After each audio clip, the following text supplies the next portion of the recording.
You know, one of the main goals of weatherization is to tighten up the house, to seal the leaks that allow outside air to leak in and that allow household air to leak out, carrying energy with it. Well, what happens when you're successful at sealing up that house? Congratulations, now it's very tight. But what happened to the air pollutants and moisture that used to leak out of the house through those holes you plugged up? It's now trapped in the house.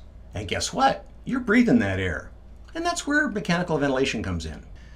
Mechanical ventilation basically means using a fan to exhaust stale air from the house, which can then be replaced in a number of ways. The ideal way is to bring into the house an equal amount of fresh air that we could condition, heat or cool, on its way in. There are devices called energy recovery ventilators that do this very well. Here's an example of one that mounts in the ceiling and provides balanced supply and exhaust airflow all in one unit. But this may not be realistic to use in low-income weatherization work. More realistic might be to use what we call exhaust-only ventilation approach, which uses a quiet exhaust fan to constantly pull stale air out of the house. So where does the makeup air come from? It comes in through all the micro leaks that are still there even after you've done an air sealing job on the house. Do these add up to a lot of energy waste? No, they're spread throughout the house, they're very small, and they really only matter when there's a driving force like a strong wind. But when the exhaust fan is running, enough air comes in enough places to provide that makeup air. So let's show you a simple way to do this. This is kind of a typical situation in an older home. We have a fan that is installed in the ceiling, that it's an old one, probably 20, 25 years old anyway. It's noisy, it doesn't overcome pressure very well. So we're going to remove it and replace it with a new, more modern fan, use the same wiring, and make it so it'll actually work. Many of these fans come in two parts. The fan itself that's removable, and then behind it the fan housing or box. So you can see that here. It has a 3-inch discharge on it that goes out through the side. That's supposed to be connected to a duct. And that duct doesn't seem to be there. But it certainly looks like some birds have been here. We need to unwire the existing fan now, but first we turned off the power at the panel. Take off the wire nuts from the wire leads and get those wires loose because we'll be reusing that wire. Now it's time to actually get rid of the fan housing. In this case, this fan is installed with a couple of nails on little tabs at the corners. We've had to be a little brutal here with a bar. You might also notice all the junk falling down. Guess what? I should have been wearing a mask and goggles. So now I'm going to remove the stress relief on the wiring, get that out of the way. I got to measure, make sure I got enough depth for my fan, and then it's time to go out and work on the outside on the wall cap. In this case, the wall cap is up at the top of the wall through the rim joist of the attic floor. So once I remove that, I can see where the hole is in the wall, and as I saw from the inside, there's no duct there. But we begin to understand why they didn't put one in here. The wall cap wouldn't line up correctly because of the trim above the hole, and consequently the fan just discharges toward this hole rather than being connected to it.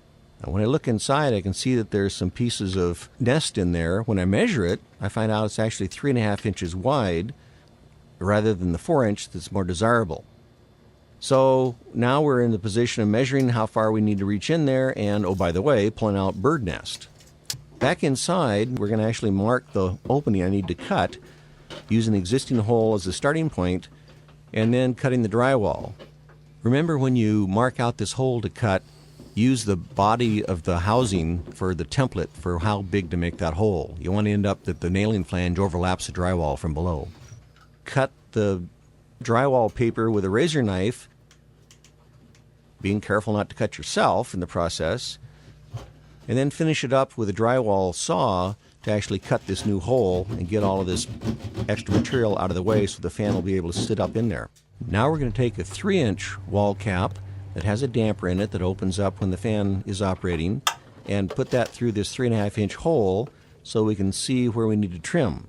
We have to cut away part of this cove molding in order to make clearance for that frame of the wall cap itself. So I'm using a chisel to get a relatively clean cut so that now when we push this in, the top of the flange for the wall cap actually fits up snug against the trim on the house.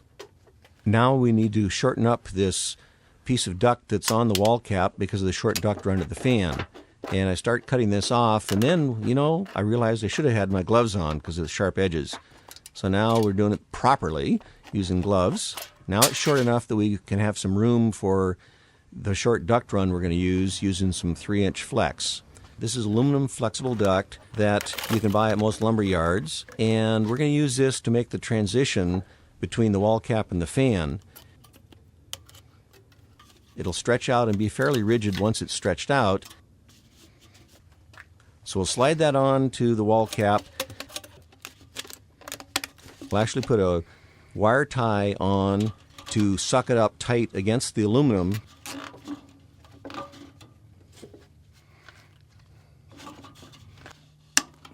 And then we're going to seal that up with metal face tape that is the approved kind of duct tape to use. Don't use the standard gray stuff. Use this shiny stuff. It costs more, but it also lasts a lot longer. So once you peel it off, it's really sticky. One of the tricks is to just peel off part of the covering as you go because it sticks to itself really well. So now it's a pretty solid fit. We'll fish this into the hole and see if we're pretty close. Yep, there it is. So we guessed about right on the length, and now we can slide that into the wall, and we know that we're in the right place. So we can then use some caulk to make sure we get a good weather seal. We don't want to have wind-driven rain come into the attic through this. You want to use a silicone-based or solvent-based caulk. Avoid using latex caulk in this kind of situation because you want it to be very long-lasting and to be weather-tight. So once that's in place, then the screws will hold it in solidly against the wall. We'll find that some of the caulking is stuck out. We need to clean that up so that the damper will still operate correctly. It's usually a good idea to have a bird screen on these. This one comes with one that snaps on. Here's the roughing adapter we'll actually mount the fan to up through that hole. It has a damper on it. We'll have to be careful not to put screws in that block that damper. And because it's a 4-inch discharge on the fan, we're going to use a 4-to-3 reducer that will allow us to hook up that 3-inch duct we were forced to use because of the small hole. So metal to metal normally is installed with sheet metal screws to hold it in place. Again, being careful that we didn't get them in the way of the damper. We want to make sure it still will operate and not block it so they can see this is working correctly. And again, once you have the mechanical joint done with screws, use that foil face tape to seal up the joint. We need to go in then and remove the cover on the junction box and actually wire this up in place. Always use a stress relief for the wire to make sure it'll support things and not pull the connections loose. So we fed in the same wire, tighten up that stress relief. Now we need to deal with supporting the fan. I'm going to use a short piece of 1x4 to stiffen up the drywall so that I can put screws up through the body of the fan and make sure it stays in place. So we'll put the screws up through the drywall, hold the piece of wood in place, then when we put the fan up, the flange will overlap that. So we'll tighten up the wire nuts that we can tuck back into the junction box so we have safe wiring, including the ground wire. The rough-in adapter includes the junction box and the support for the fan. The duct connects to the discharge side of the rough-in adapter. We'll use a wire tie to hold it for mechanical support, and then we'll use the foil back tape to actually give the mechanical seal that'll keep the air from leaking out. Other fans, this might be connected directly to the housing of the fan. Then we can push this back into place. Then we'll be able to support the rough-in adapter to the joists on both sides of where the fan will be located. And now we're solidly configured. We'll actually take the fan housing itself and now slide it up into the hole. It'll match up with that rough-in adapter, and then we'll be able to plug in the power once we get it all in place. So we get this up into location. We're able to run some screws up into the joists themselves and up into the other side where we had the piece of wood above it. Plug in the power and close the little junction box in the fan housing, and we're almost ready to go. And son of a gun, there it goes. It's running. This particular fan has a couple of controls on it that allow you to set what the low speed is and to set how long it stays on high speed because it's a multi-speed fan. It runs on low, can be all the time, and then kicks to high when you come in the room when this occupancy sensor picks up that you're in the space. So we'll mount that to the grill itself so that it'll snap into the grill, not easily as you can see. And once it's in place, then we can actually mount the grill to the fan housing with these spring clips. They just slide in and the spring then holds the grill up tight to the ceiling. Now, the fan's all installed, and boy, I'm tired and I'm hot. And this happened to be about a 105-degree day, and boy, I'm glad we're done.